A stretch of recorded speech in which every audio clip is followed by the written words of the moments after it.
Welcome to another edition of Jake and Justin in the morning. Got a lot to talk about, but first, let's introduce our guest. Well, one of my former teachers from way back in the day, back in middle school, Glenn Kubik. Mr. Kubik, how are you? I'm good, guys. Thanks for having me on. Looking forward to catching up today. All right, Don. Thanks for coming on. We appreciate it. Thanks for having me anytime. This will be fun. All right. Now it's time for the question we ask every guest. Mr. Kubik, what did you have for Breck? You know, I've watched some of your shows already, so I know the big talk is about cereal. So I've seen this. I just had a granola bar. I'm not a cereal guy, so I just had a granola bar. All right. But you can't call no Mister. It's Glenn. You can't call me Mister on this. Come on, I'm not that old. All right, Glenn. Well, what did you have for what granola bar did you have? It was a chocolate chip peanut butter. Very good. Oh, that is premium right there. What brand? You know what? I don't even know. If we're talking like Quaker. Yeah, it was probably one. It was probably one of those. Yeah, I should have just said I had cereal because I knew you guys were going with this. So let's go. Let's re-edit and say I had Frosted Flake this morning. All right, a little Frosted Flakes are the superior of cereal. They're great. I set you up for that, didn't I? Yeah, definitely. Well, for Breck, what I had was a bagel, everything bagel, nothing on it. Fortunately, butter or cream cheese? Nothing on it today. Nothing. Justin, when did you have breakfast this morning? Well, I went to Criminal Justice Online today, and I was there, and I woke up at like 12:01. So I had an everything bagel because I had class at 2. So I just said I gotta eat something quick. And so technically that's a breakfast food, making it technically breakfast. But anyway, Jake, what did you have for breakfast? Let me guess. I'm gonna say you had eggs Benedict with a cup of coffee. No, I don't drink coffee. I don't think it's a good idea for all my energy. I had multigrain Cheerios and the bagel, plain bagel and cream cheese. Yeah. What a surprise! No multigrain Cheerios. What time do college guys wake up? What time do you guys get up? I've usually been waking up around. It depends on what day.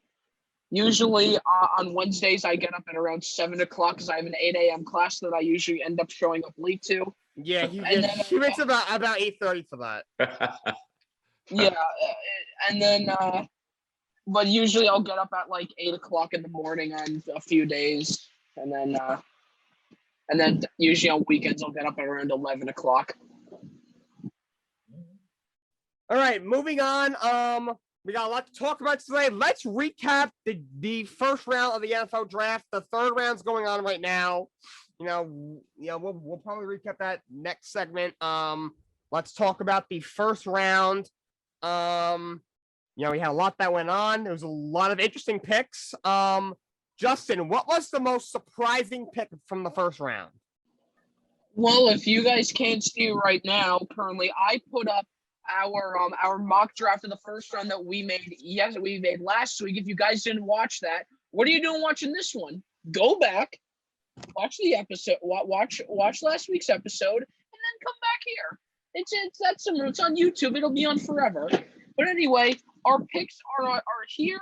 Who actually got drafted is right here. Now, I mean, what I found was the most surprising. You want to know?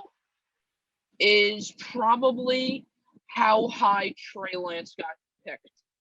We had him going to the Broncos. I thought Justin Fields was going to get picked there first. There's actually a lot of things that surprised me. Like I thought Alex Leatherwood going to Las Vegas was a bit of a stretch. I thought I did not expect that. I was also surprised that Jeremiah Owusu-Koramoah didn't even get drafted in the first round. But, I mean, there's a lot here. I mean, don't even get me started with the massive throw that David Gettleman had in the draft, trading down and then end up taking Kadarius Toney when all right, I got to stop myself. Somebody else. What happened? No, I'm just gonna go on this massive rant about how bad Gettleman is. All right. Well, to be fair, he is very bad. I can't stand him. He should be out of a job. Anyway, most surprising pick to me, like you said, there was a lot of surprising picks. I thought Travis Etienne to the Jaguar. I thought that made no sense. They already have a very good young back in James Robinson. I understand pairing with Trevor Lawrence. They both went to Clemson. They were both dominant at Clemson. But this is a team that that I thought could have gotten a really good player on defense. Travis Mowing, the safety, was there. There was a lot of good players that could have gotten on defense, and I just thought they made no sense. So for the first time ever, so I'm calling this Glenn. What did you think? Who was the most surprising pick of this draft? I like the fact the Giants traded down because I think anytime you can trade down and get more capital, they got an extra first-round pick next year, and team seems to be excited about next year's draft more than this year, just because of the college season. Some guys didn't play, some guys were hurt, the whole COVID situation. But for the Giants to pick another receiver, I just don't get it. I don't understand why they need another receiver when you have so many other holes on that team. Pick an offensive lineman, get somebody who can rush the quarterback, but they just signed Kenny Golladay, so the fact that they went out and traded down, I thought was great because that's not what Gettleman usually does. Gettleman has never traded down. So the fact that he traded down, I thought was a good thing, getting extra picks. But I don't understand why you would pick a receiver at that point. Who do you guys think was the best team and the worst team in this first round of the draft? Because I could definitely see that some of the people that picked were much better than others. Well, I like what, to be honest with you, I like what, of course, who else but New England? They kind of had Mac Jones fall into his lap. I think he was rated, they were talking him as going as high as 3. So he actually went, 15 or so, I think it was. So he actually dropped down to 15 when some teams had him going as high as 3. So I thought that was a really good pick for New England. I always like what Miami does because I think that's what the Jets should have done. I don't know enough about Zach Wilson to know if he was a top player, but if I was the Jets, I would have kept on to Donald. I would have traded down. They just so many holes. They need so much. So I would have taken that pick and shopped it. You look at what Miami got from San Francisco for trading the 3rd pick. So they got a hole. So if I was the Jets, that's personally what I would have done. So I think the Patriots did really well. Again, I don't really like the Giant pick. Not that he's not going to be a decent player. Just I don't see why you go out and get Kenny Golladay. You have Evan Engram, who's more of a receiver than a tight end. You got Darius Slayton. You got Sterling Shepard. So they're loaded at that position. So I just don't understand that pick. So I think those New England, I would say, did very well. And I would say that the Giants, to me, were the most disappointing. Yeah, honestly, I love the New York Jets did. I think Sam Darnold, if he was just thrown into this horrible situation, could he have worked out? Yes. I agree with Trey, and just because the Jets broke this guy, okay? They broke him. I mean, he had 2 different coaches. One, Adam Gase, was, in my opinion, the worst coach ever. He took so many hits. He got hurt a couple times. He had no receivers. He had no running game. He had no defense support. The coaching staff was a train wreck. The organization was a train wreck. I just think no matter what you did, it was never going to work out. So I agree with trading him.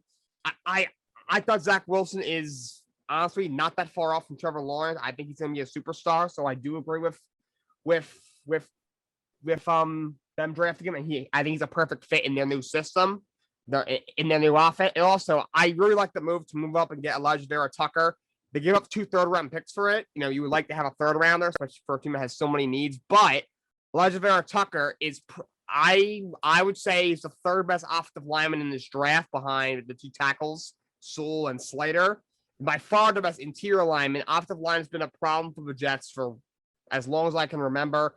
And they already screwed up. They screwed up the last quarterback that they drafted, but not putting an offensive line around him. They'll want to do it again. And now you got 2 straight drafts. You take Becton, who's a freaking mauler, and then you put him next to Tucker. That's a dangerous duo. So I really like what the Jets did. I also like what the Chicago Bears did. They finally, I think, trade it up for the right guy. I like they give a future first round pick for it, but if just Justin Fields is the guy I think he is, it's going to be worth it. Justin, what about you? I would have to agree with you, and honestly, this isn't coming from a biased standpoint because I am a Jet fan, but I actually do think that the Jets really came out on top for this first round as the best team because I thought Jacksonville could have been up for because they did get Trevor Lawrence, but yes, they did draft Travis. They did draft Travis Etienne, which is or Etienne. I don't really know how to pronounce that. But they already have a good running back as it is, so I thought that was just a very stupid draft choice from them.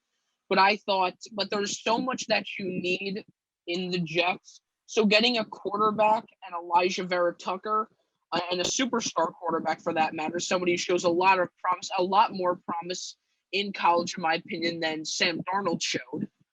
And with Robert Saleh, I think the Jets are going to look really good. And Glenn, I would agree with you that the Giants really dumb pick from them. Absolutely. This isn't the first time when Gettleman made a massive screw up at the Giants.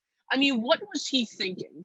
So 2 years ago, you make the stupid idea of drafting a quarterback out of Duke to where everybody said, I didn't even know Duke had a football team. And then you trade down, and then you get and then you draft a wide receiver when you have plenty, and I mean plenty of strong wide receivers. This is the last thing you needed. You needed an offensive line before you needed the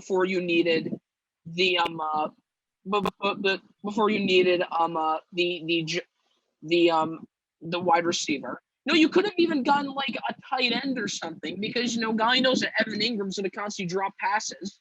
I'm not even sure if he's on the team anymore. Is he still on the team? Can somebody please? Evan Ingram. He is still on the team. Yes. Okay, that is unfortunate. That's why I would have drafted a tight end before keeping. You needed to work on the offensive area other than receiving before you work on before picking a receiver.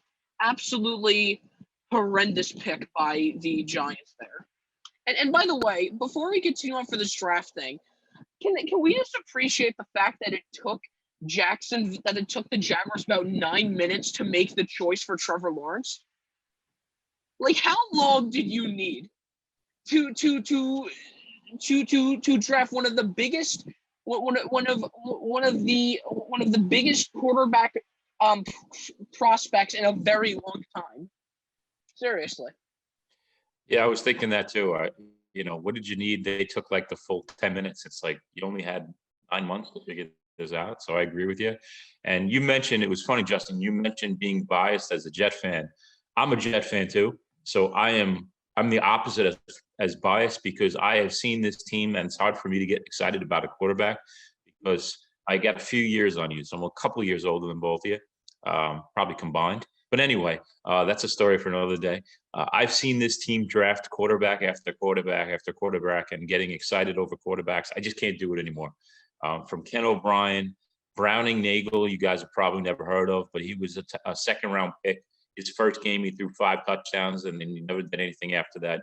Mark Sanchez, Geno Smith, Chad Pennington. Chad Pennington was probably the best quarterback I've seen as a Jet, and he wasn't that good, let's be honest with you, because he just couldn't get hurt. If he had stayed healthy, he would have been a hell of a quarterback. But it's hard for Jet fans that, like myself in this age bracket, to get excited over a quarterback because we've just heard this song and dance. I mean, 3 years ago it was Suck for Sam. So they sucked for Sam, and look what happened. 3 years later, he's a different team. So it's hard to get excited over a quarterback. So I hope I'm wrong. I hope this is finally the guy. But think about this. They've had how many quarterbacks since Joe Namath, and they haven't had really a good quarterback since. That's actually a good point. People never tank for a player. It never works. You look at teams that like didn't tank. The Miami Dolphins last year, they bring in Flores. He goes out there and he's like, all right, I don't got a great team, but we're going to go out there. We're going to play hard. If we win 0 games, we win 0 games. We win 5, we win 5. We win 10, we win 10. He was out there, wins 5 games, which for that team I thought was excellent. ended with the 5th pick, and still gets the guy they wanted that they thought they were going to go in 16 for, Tua. And like the Jets, could have found Adam Gase, 3rd game of the year to decide, let's just go 0-16 with this guy, and it didn't work. It didn't work. Jackson, though, who I thought had more talent than the Jets did last year. They won the first game and then just, decided, all right, well, I mean, you could argue they tanked on purpose, but they probably figured, well, the Jets are gonna, they'll win, 1 or 2 games at the end of the year to screw themselves over. They're the Jets, so they're like, might as well. Same old Jets. That's what they do. They mess things up, so they couldn't even lose the right way. Exactly, couldn't even lose the right way.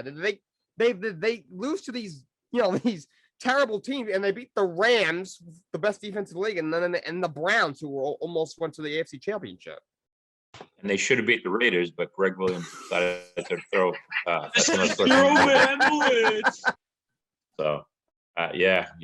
I tell you what, though, Jake, you made some really good comments about Dolphins. The Dolphins have set themselves up to be a good team for a long time. They got the coach, they got the GM. Yes, they have. The trade they made with the Texans for Tourné, I think his name was, the offensive tackle. That was a great trade. Yeah. They got some picks. I tell you what, though, the only mistake they made was picking Tua over Justin Herbert, because that kid out in LA, he's a player. Yeah, he's a player. What a star he's shown himself. I think if they got some more defense, more kicker, actually, because we only know that they can't kick. I mean, he's looking like a real star in that on that team. Did he win Rookie of the Year, by the way? Yes, he did. He deserved Rookie of the Year. Honestly, you could have made the argument Joe Burrow would have won it, but if his offensive line was more protective of him. But no, if their offensive line existed. True. If their offensive line existed, then he probably would have been Rookie of the Year. But I personally think that Justin Herbert was the second best quarterback to come out of that draft. I agree. And you see Sam Darnold. I tell you what, you watched him this year. 2 words: Ryan Tannehill. When he got away from Adam Gase, turned into a player. Mm-hmm. Yes, he did. He's only 23. Sam Darnold's 23 years old, and now Darnold is younger than Joe Burrow, actually. Exactly. So they ruined him, but he'll go down to listen. I understand the need for a fresh start for all of them. Then good for Sam. He'll go down there and he'll play well, because the 2 wide receivers, DJ Moore, excellent wide receiver, Robbie Anderson, Christian McCaffrey, they're loaded down there. So he's going to be a good player. You're going to see Sam put some real good numbers up, and everybody's going to be screaming about him. But you said it. He was running for his life in the last 3 years, and he had no talent around him. Let's call it the way it is. I'm sorry, you can't develop a quarterback that way. Anyway, moving on, let's talk about baseball.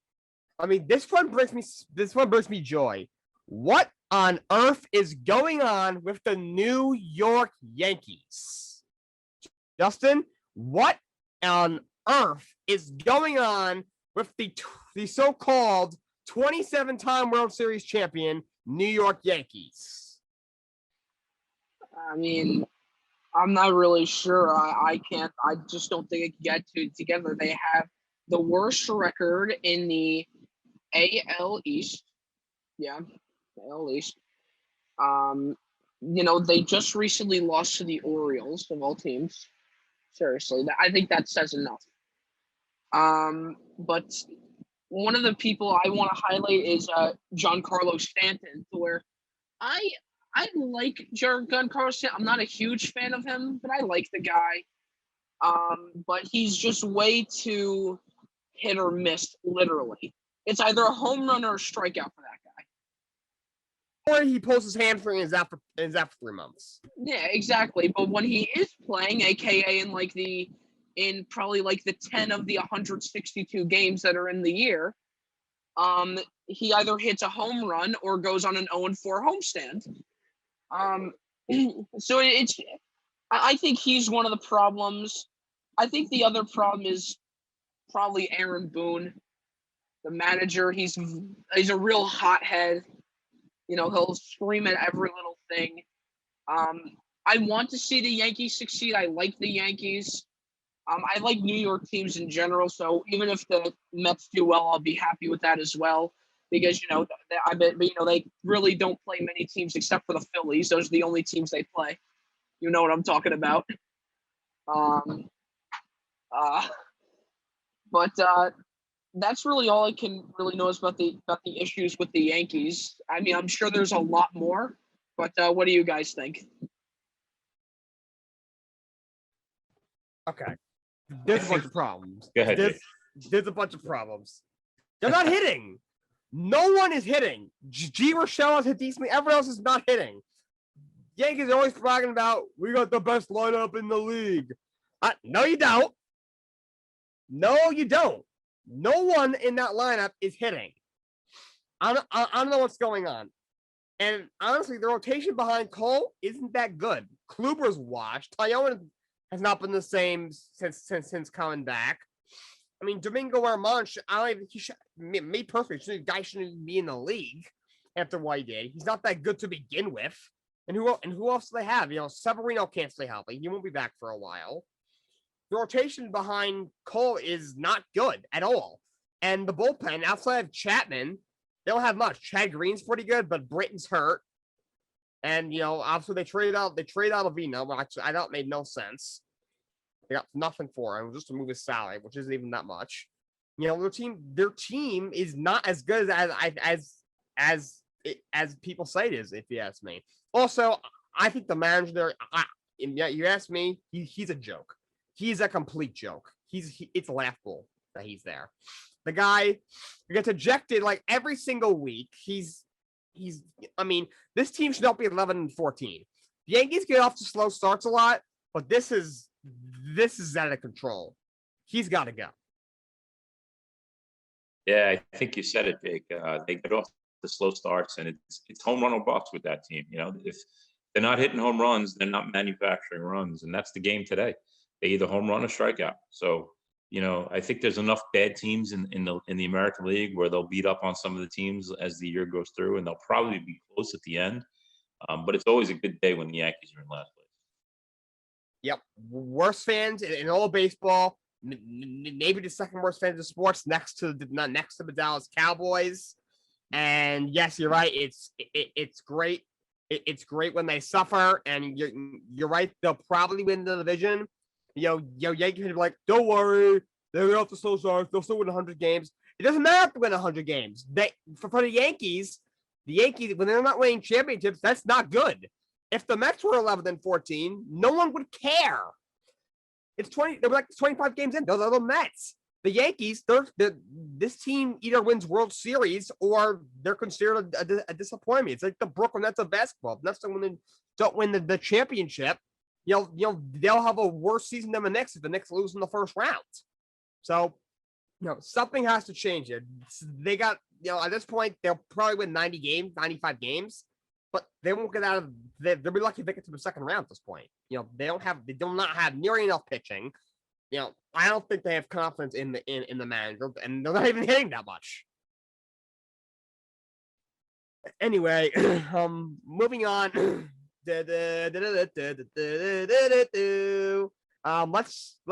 Glenn, let's talk about the NHL playoff preview. Now we're talking. Yeah. Obviously, before the start, we talked about the Rangers Islanders. Glenn and I almost called him Mr. again. Glenn and I had a Rangers Islanders rivalry throughout middle school for 3 years. It was very exciting. Especially his 8th grade class loved it. They look forward to you visiting every day. They stared out the door. They're just staring. Is Jake coming today? Is Jake coming today? Yeah. So, Glenn, who do you think are the favorites to win the Stanley Cup right now? No, that would definitely be the New York Rangers. Oh, I'm sorry. They're not even making the playoffs. I'm sorry. Listen, anytime you can get a Ranger joke in there, you can. I tell you what, I think whoever comes out of the Eastern Division could be considered the favorite. And, my heart says Islanders, but losing Anders Lee was big. If you're asking me who I really think is the best team in the division, and this probably will surprise you, it's the Boston Bruins. The Boston Bruins, in my opinion, are the team to beat. Rask is back. He's healthy. First time in a while. You look at that team, they lost 3 defensemen to injury this year. They lost Krug and Chara in the offseason. If you've looked at them the last 10 games or so, they've really put the team back together. They got healthy. Taylor Hall has come in and done a really nice job on that top line.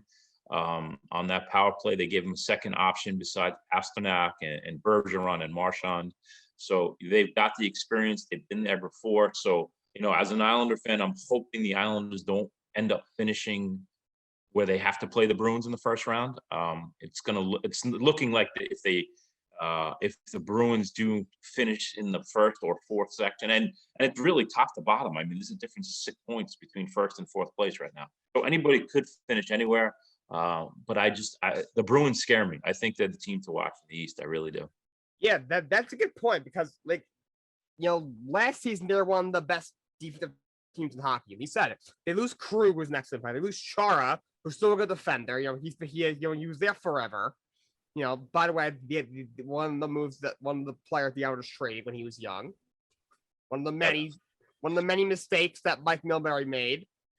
You try and think of the worst trade he made, and you think of another one. It's like, yeah, that was worse. But that Chara and Spezza for Yashin and Billy McCall probably was the worst trade. But then again, you think of another one, like they gave up Roberto Luongo, who's a Hall of Fame player, and they gave up Roberto Luongo and Olli Jokinen, who turned into a very good career, for Oleg Kovasha, who was awful, and Mark Parrish. Mark Parrish had 3 or 4 30-goal seasons, but you don't give up a Hall of Fame goalie for a guy who has 3 or 4 games. So, yeah, I agree with you. One of the many players they traded and did not get equal value. Yeah. Anyway, and like I said, and they lose those 2 guys. They've had injuries, and they're still one of the best defensive teams in hockey. They've had a lot of injuries. They've had a lot of COVID issues as well. It's kind of been kind of a tumultuous year for them. Yeah. But now they're healthy. Taylor Hall has more goals with the Bruins than the Sabres in not even half as many games. That Crazy. Shows you how bad the Sabres are. Yeah. And like you said, they're a veteran team. The only thing that probably stands in the way, I think, is Tampa, because even without their best player, they've still been a dominant team. I think top to bottom, they're one of the best. They're a top 3-4 team in the league.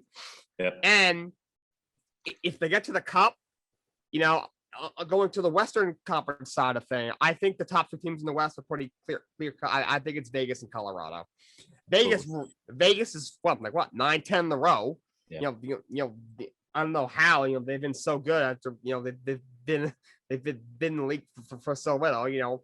Marc-Andre Fleury's had a resurgent year. They got so much goal scoring, and Colorado's hot as well. They're led by Nathan McKinnon, who's a stud. Mikko Rantanen is a stud. Landeskog is a great player. Grubauer is playing out of his mind. Yes, he is. So it's gonna be interesting. It's been a weird season. It'll probably be a weird playoffs. You don't sleep on Carolina too. Carolina's been real good. They're very good as well. So I would say Carolina, Tampa in that division. I'd say the Islanders and the Bruins in the East. And I think you're exactly right in the West. I think it's between Colorado and Vegas. And I'm going to give the slight nod to Vegas just because of the goaltending. Like you said, Fleury's been unbelievable. They thought he was done last year.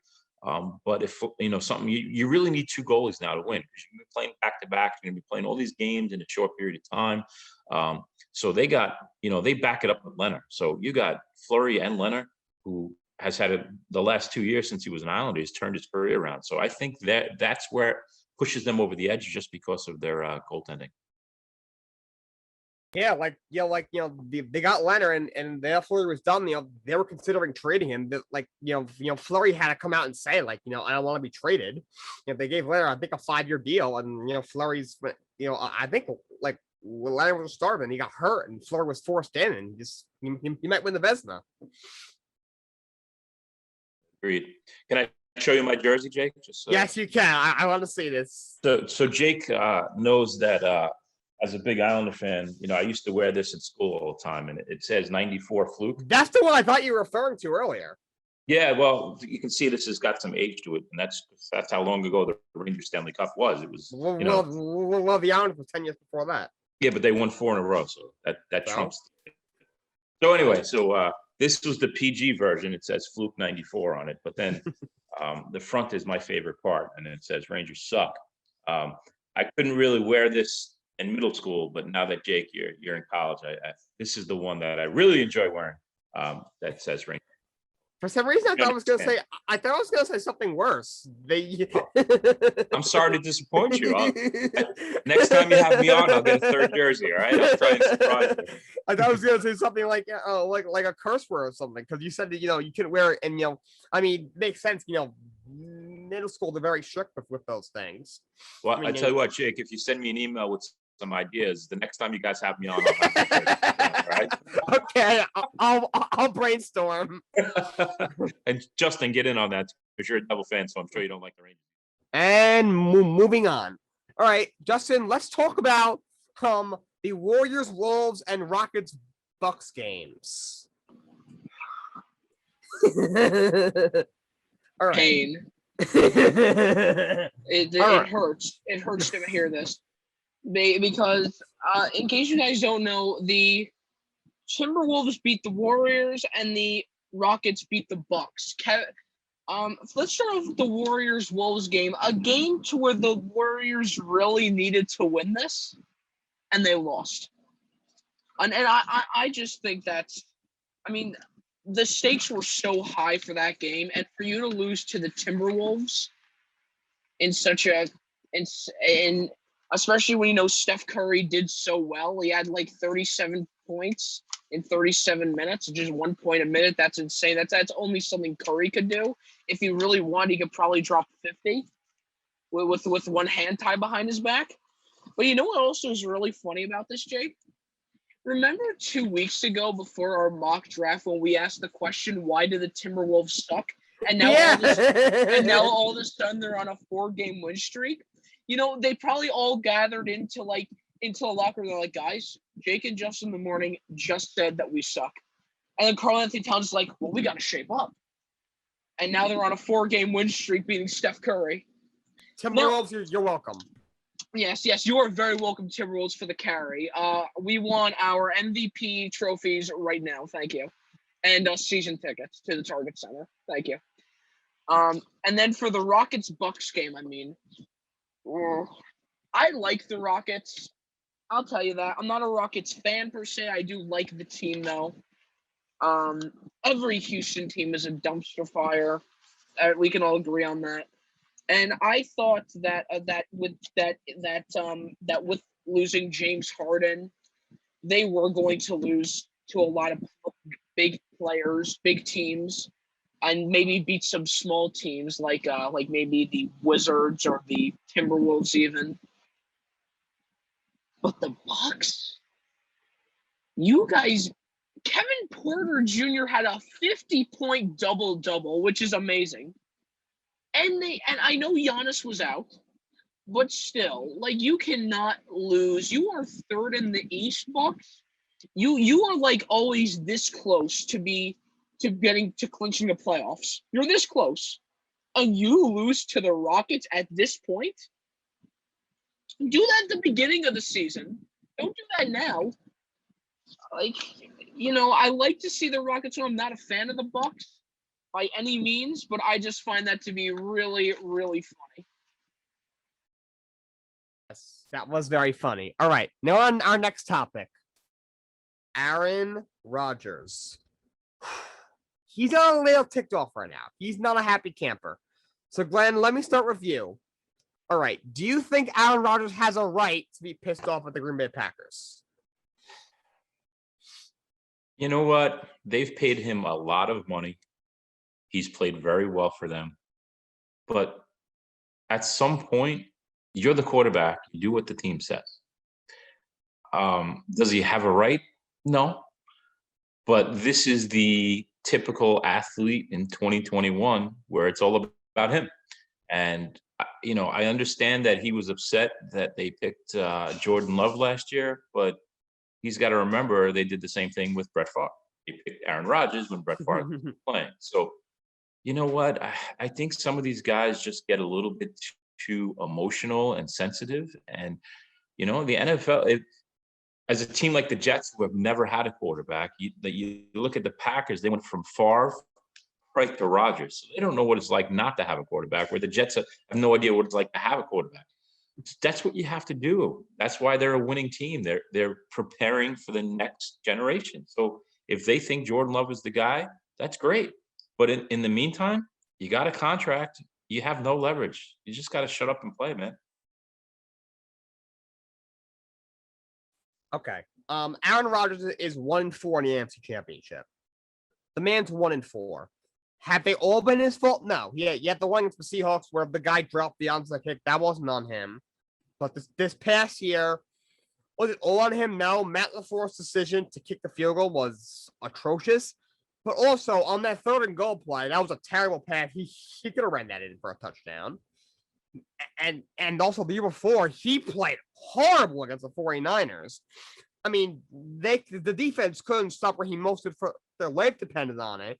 And the defense was excellent, but Rodgers couldn't do a damn thing right.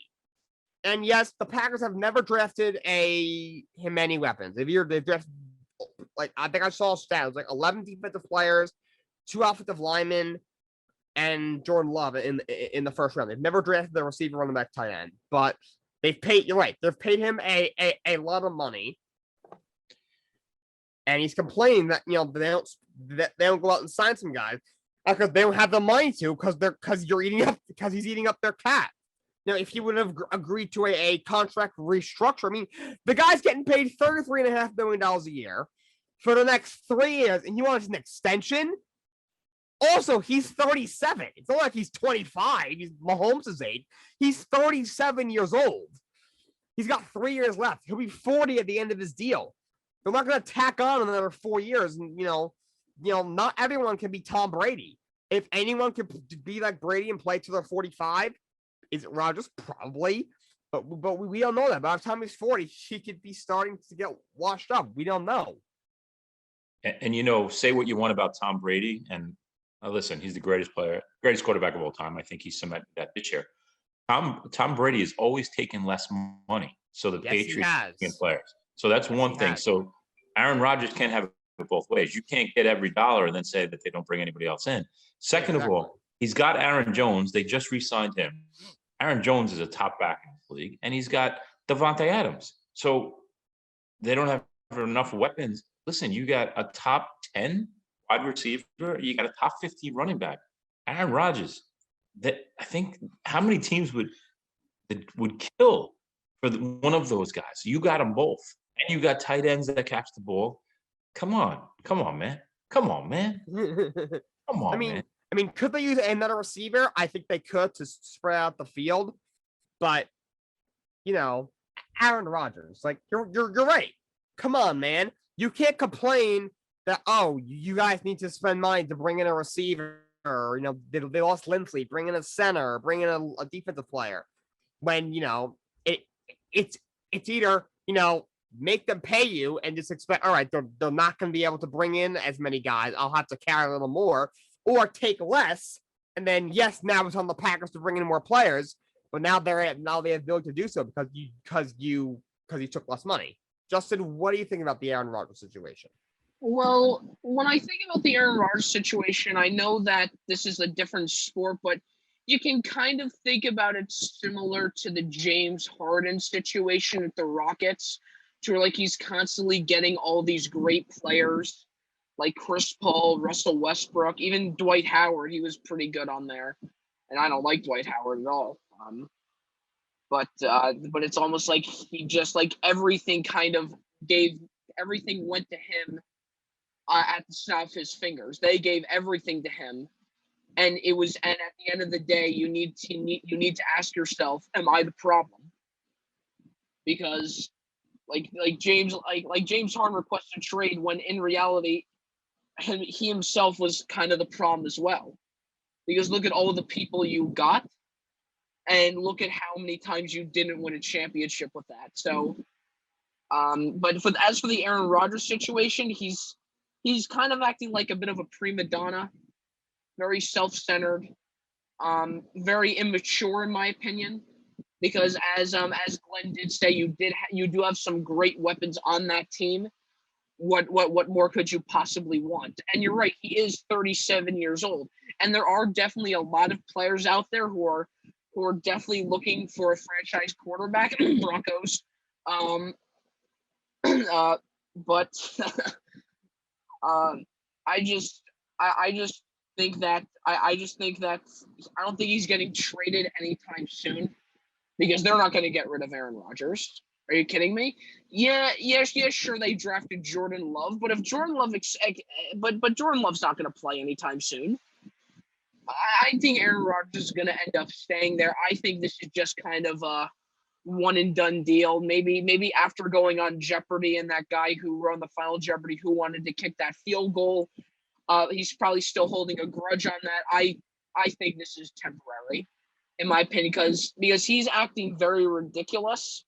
And I just think he needs a second to stop, think, and realize that, hey, I got it better than some of the other quarterbacks here. So why would I want to leave? Yeah, I don't have many rings, but I'll probably go down here as one of the most talented quarterbacks of all time. So that's my take on it. And also, Brett Favre wasn't happy when they drafted Aaron Rodgers. He the plan was for that he would take Rodgers under his wing. Favre did not do that. I mean, Aaron Rodgers is a pretty quiet guy. Do you see him, taking Jordan Love under his wing? No, you don't. But it looks like the same thing. The pattern. They have Favre. They only got one ring with him. They draft Rodgers. Favre gets pissed off. He doesn't really take Rodgers under his wing. They got rid of Favre. Rodgers comes in after sitting for 3 years, and Rodgers becomes great. Now, Rodgers gets older. They decide to take Jordan Love, even though Rodgers had a couple years left of elite play, but they knew he was getting older. So let's take the opportunity. It's much better off to take the guy too early than too late. If they wait till Rodgers retires, now they're screwed. Look what happened with Drew Brees, the Saints. If if they had taken them, a year or two before, it would have been a much similar transition. And now, they're taking a shot with, Jameis Winston, who I thought should have won Defensive Player of the Year as a quarterback 2 years ago, and Taysom Hill, who we don't even know if he's a quarterback, who did show promise last year. But if they had taken somebody, it would have, this is a team that could still be the best team in their division, and now they're probably not behind the Bucs. So, now they have the guy, and it's the same thing. Rodgers is just pissed off. The draft of Jordan Love, he'll probably be pissed off for the rest of his career with the Packers, whatever it's just another year, or 2 years, or 3 more years. He probably won't take Jordan Love under his wing. And then, depending on maybe he'll retire or go to another team. And we'll see what happens with Jordan Love. All right. Moving on to our weekly segment. You hate to see it! All right, Glenn. So here's how you hate to see it goes. We're going to show you some clips, some pictures, anything that we found really funny. You're going to rate from 1 to 10 how much you hate to see it. 1 being you don't really hate to see it. 10, you really hate to see it. Anything that involves anybody getting kicked in the groin can go over 10. Sound good? All right. So 1 is the least likely that I hate it? Yep. Okay. All right, let's get started. Jake, what you got? All right. I will go first. Okay.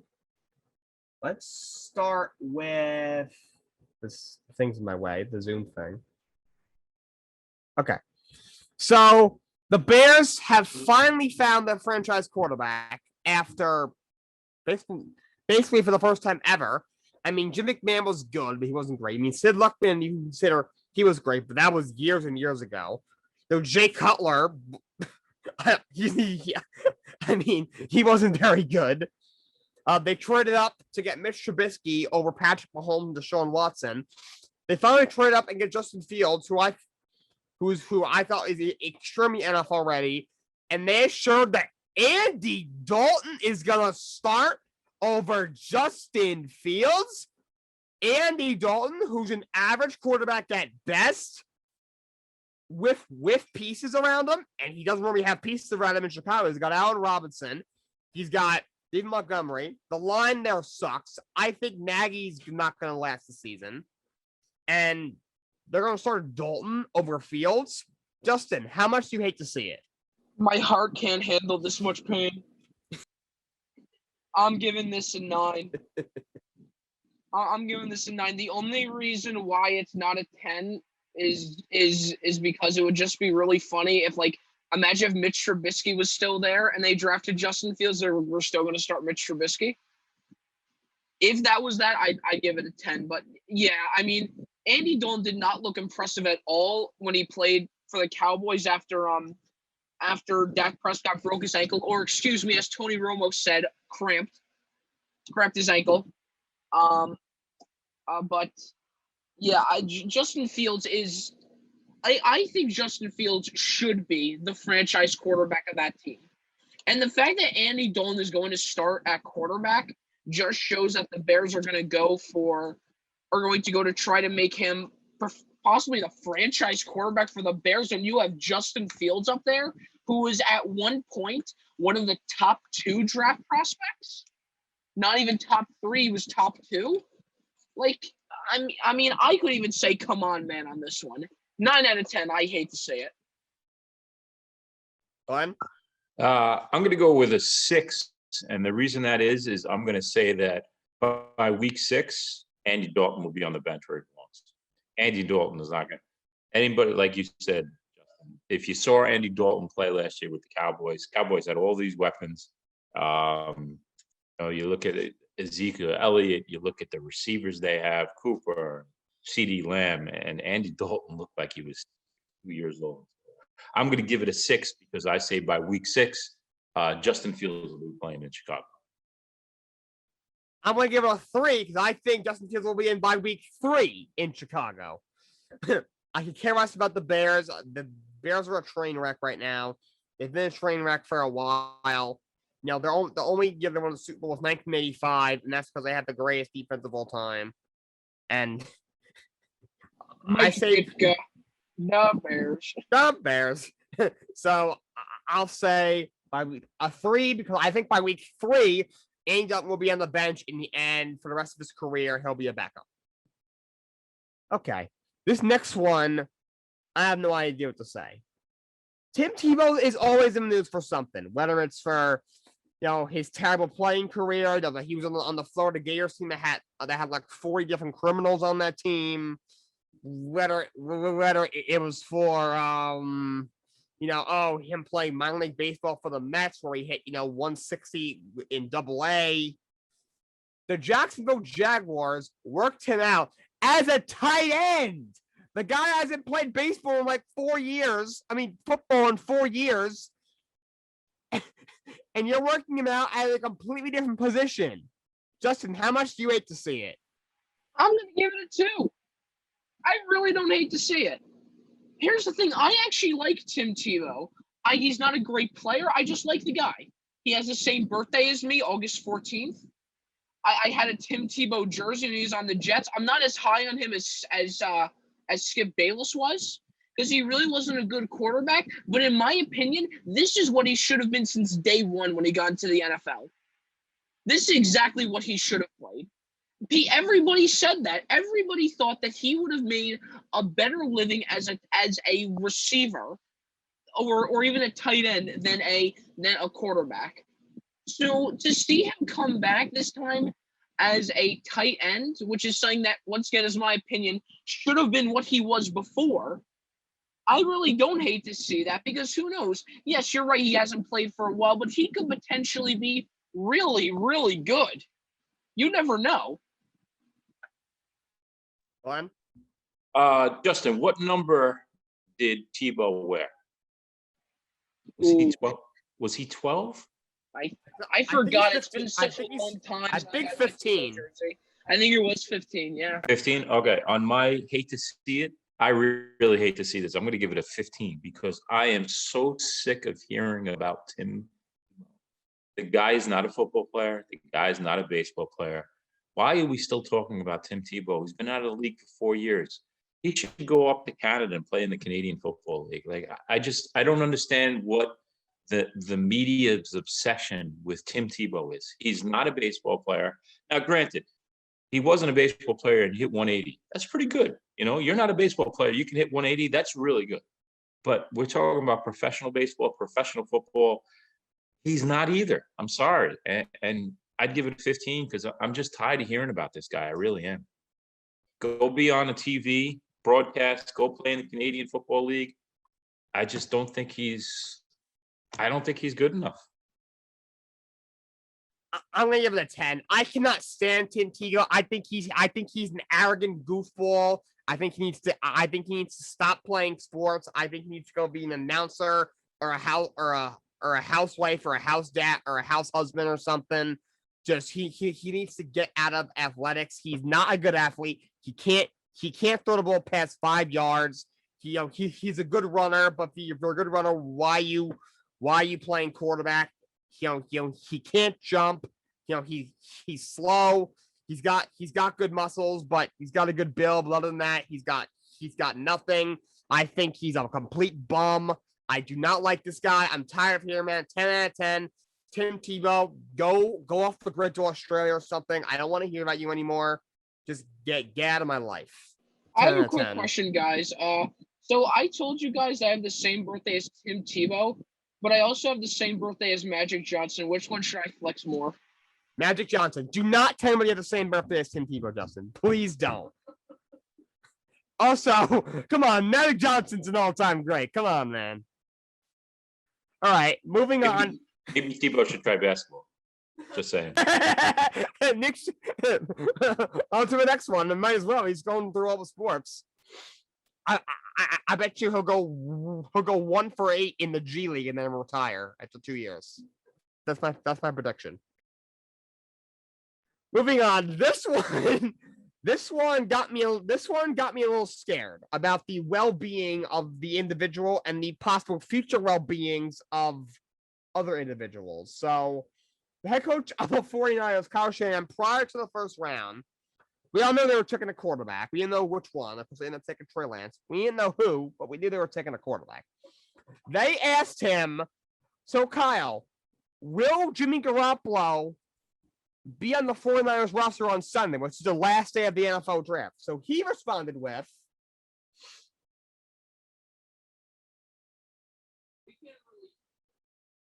we can't really hear it, but we can see the quote right up top on the Twitter feed. I'm not sure if you guys can hear it, but he said, "I can't guarantee anyone will be alive on Sunday. I can't guarantee who will be on our roster on Sunday." Justin, how much do you hate to see this?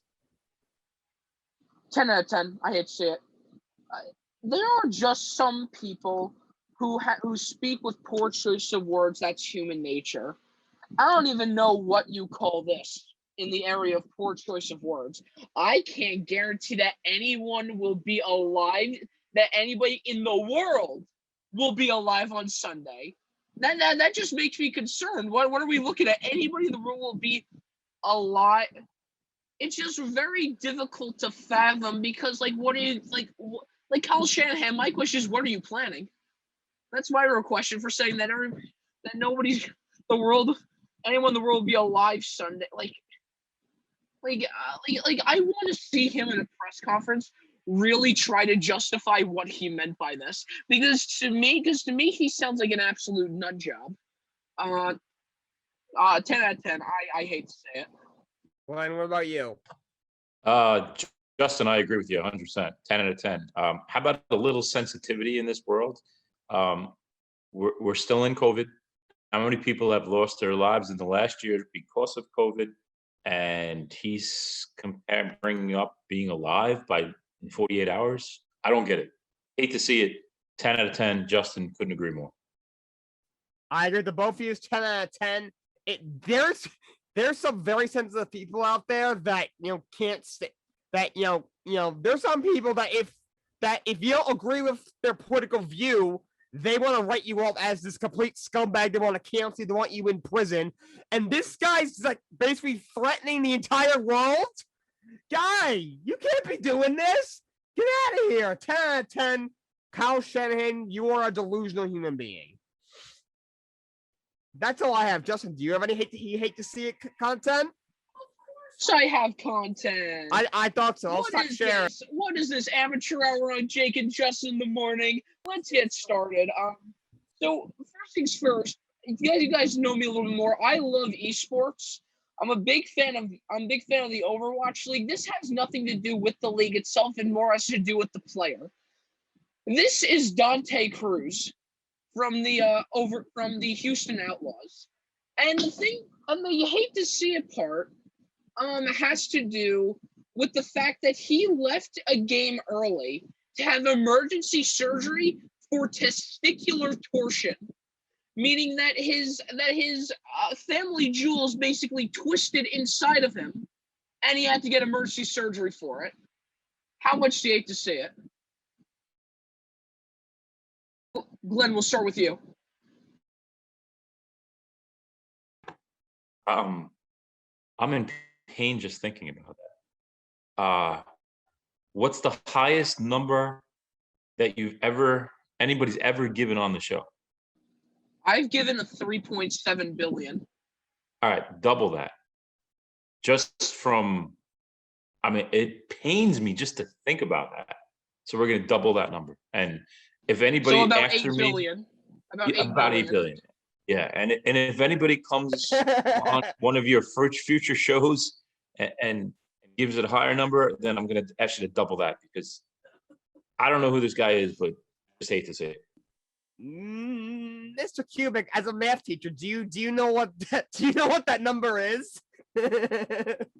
I do, but it's past 3:15. I don't do math on weekends, so I just okay. That's fair.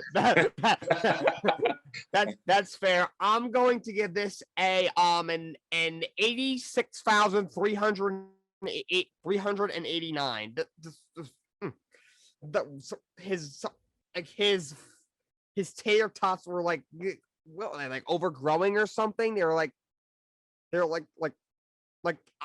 I've heard of like prisons overcrowding, but now this guy's family of jewels is overcrowding or something. He explained in detail the pain he felt in this long tweet. I'm not pulling that up because it's just way too. Please don't. Please do not. I'll send it to you later. Thank you. Yeah. Bless you, sir. Okay. Yeah. But anyway, so do you guys know Jeff Bezos' net worth? Let's quintuple that, and that's how much I hate to see it. So about 500 billion out of 10. That just sounds painful. Luckily, the surgery was about 45 minutes. He's gonna get back to playing, but like I can't even imagine the pain he felt. Like that must really hurt. 700 billion out of 10. I hate to see it. Let's move on to the next thing. Rockets. Officially now the worst team in the NBA. How much do you hate to see it? Was this team like a finals contender like 2 years ago? What the heck happened? What on earth? Houston Rockets. What are you doing with your life? Could you stop? Just stop. Can you win a basketball game? How many games did they lose in a row? Like 26 in a row or something crazy? They had the second largest losing streak a few weeks, like about a month ago. They beat the 2018-2019 Knicks losing streak. Yeah. This team completely blew up. They traded Harden, their superstar. Obviously they trade, Russell Westbrook for John Wall. John Wall's now injured again. Christian was the only guy there. They traded away PJ Tucker. They flat out bought out DeMarcus Cousins. This team today are completely starting over. Steven Silas has got to get out of there. He's a train wreck. With Christian Wood, who's an all-star player, and you got a couple of good young players there. Kevin Porter's played very well since they got him. Jason Tate can play. You should not be this bad. They had John Wall up to this point. Come on, man. That's an 8 out of 10, not 10, because I can care less about the Rockets. I don't really like James Harden. Yeah, I'm not a Rocket fan either, but I got to be honest with you. I'm going to put this on the lower end. I'll give it like a 2. And the reason is I have a soft spot for teams that get treated unfairly by their superstar.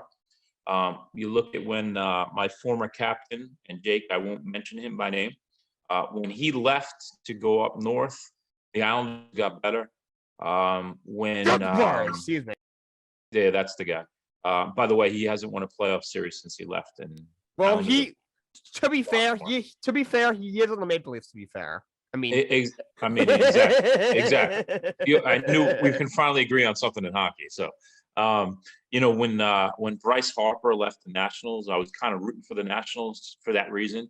I like when teams get better when their superstar puts on the team. So with the Rockets, I'll be honest with you, I hope they rebound in the next couple of years because I don't like the way that James Harden treated them. And I think they did really well in the trade, getting as much as they could for a guy that didn't want to be there. So although I don't really watch the Rockets, I'll give it a low 2 because when you do get treated like that with the superstar, I just kind of I feel for them and the fans. So I hope they rebound the next couple of years, and I hope they take these draft picks that they've gotten over the years. And I do like John Wall as a player too. So I'll be rooting for the Rockets over the next couple of years. And by the way, I hope it would be great if the Lakers and the Nets both get out of the playoffs early because I don't like these super teams. So I'm more of the underdog guy. I want to see the underdog. Steven Salas has got to go. Raphael Stone's got to go. Tillman Fertitta, sell the team, 9 out of 10. Next clip. All right. Marcus Smart. You know it's going to be good. So, let's see here. Celtics Nets. Marcus Smart. Yeet! All right. I don't think I need to explain that, but just in case you guys need to see it one more time, let's put it back. Let's put it into playback speed here. Pass it over. Tatum passed it over to Marcus Smart. Marcus Smart just throws it straight into the bench. How much do you hate to see it? Your last name is Smart, and you do that? 6 out of 10. It's a little bit lower than my exclamation made it seem because I just can't stand anything about Boston, especially the Celtics. But I would probably have it as a 1. But they are playing the Nets, who I don't like. As a big Knicks fan, I don't like any of their players like at all. I hate Kyrie. I don't like Durant. I don't really like Harden. I don't really like Blake Griffin. I don't like any of them. But I hate Boston more. But it's like this guy's last name is Smart, and he's doing that. Like, what are you doing? I'll say the 6 out of 10. Great play on words there, Jake. I like that he's not so smart. I'm going to give it an 8 out of 10 for some of the same reasons you just said. I don't like the Nets. So I see that Brooklyn was winning by 5. So if the guy in the corner was actually supposed to be on the court and drained the 3, all of a sudden you get a ball game. So I'm going to say an 8 out of 10 because I don't like the Nets, and that possession probably, they hit a 3-pointer there. It changes the outcome of the game, and him throwing it to the guy on the bench, not so smart. Not so smart. I'm going to give it a 7 out of 10. I just think it's really funny how he just doesn't stop ever. Like, he just never stops, just constantly missing the really stupid plays. And you're right, for a person named Marcus Smart, I don't really see it. 7 out of 10. Moderately hate to see it. Next clip, Bradley Beal. So, Washington Cavaliers. Westbrook has the ball. Passes it over. I think he is going to give it over to Bradley Beal. Well, that was a tragic missed dunk. And then we go back over. Miss there. And then another miss. How much do you hate to see it? That entire transition, how much do you hate to see it? They missed like 3-4 times in just that span of like 20 seconds. I'm gonna give it a 7. That was absolutely ridiculous. I mean, they missed, both teams missed God how many layups. That was what I call a Mickey Mouse play. That being said, it's kind of expected when the Wizards and the Cavaliers are playing a basketball game. I'm going to give it a 10 out of 10. And the reason that is when somebody 7 feet tall are missing shots like that, it reminds me of Charles Smith in the 90s against the Bulls when the Knicks finally had the Bulls beaten. And Charles Smith attempted 3 layups and he missed. He kept it in a shot block. When you're 7 feet tall, go up there with a power move and dunk the basketball. We could have beaten the Bulls. Instead, they're still championship. I got to give that a 10 to 10 just because I have no fight in the game with Washington, Cleveland. I don't really care about who wins those games, but it reminds me so much of that Charles Smith play. And that was, in a sense, the Knicks against the Bulls.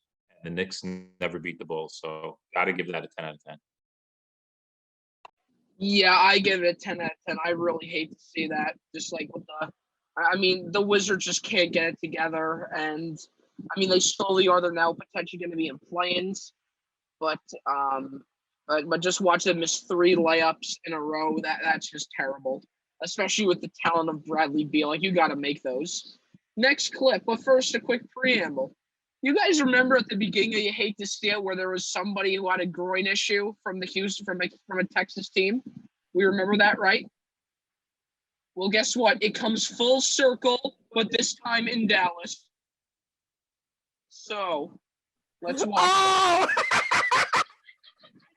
Porzingis gets it, gets knocked, he goes down. Let's see a close-up. Oh, he's on his knees. He's in pain. In slow motion, so we could really see what happened here. Goes up. Oh, takes a knee. Takes it to the knee. His knee to the groin. Oh. People in Dallas just can't get, people in Texas can't get together with that stuff. And on top of that, it just seems like the one game that Porzingis plays, he finally gets hit in the nuts. How much you hate to see it? I'm gonna give it a 10. Normally I would go over, but honestly, Porzingis serves you right.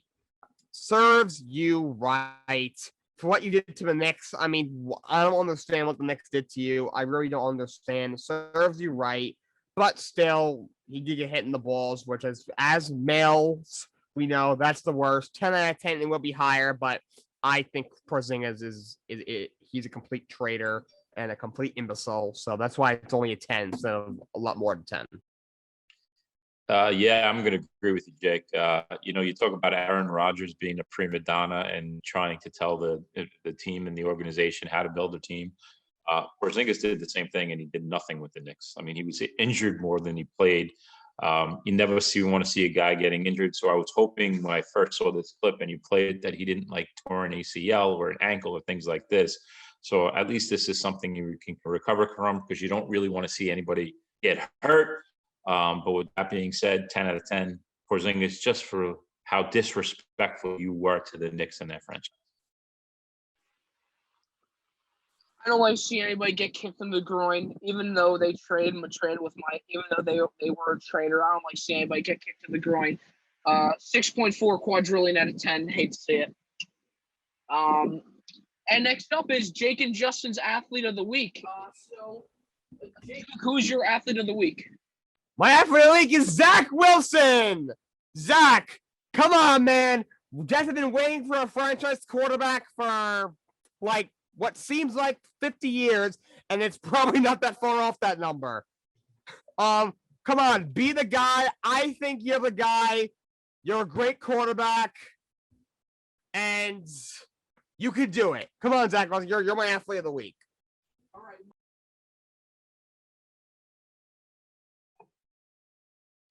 Come on, man. Okay. Anyway, my Athlete of the Week, it's going to be Ryan Pace, because this guy last time when they trade up, they went for a dumb quarterback, Mitch Trubisky, and I personally think that they redeemed themselves with the draft of Justin Fields. So good job to redeem yourself, Ryan Pace. You are my Athlete of the Week, even though you're not an athlete. Please don't start Andy Dalton. I beg of you. And that will do it. Thank you, everyone, for tuning in. Good morning, good afternoon, and good night.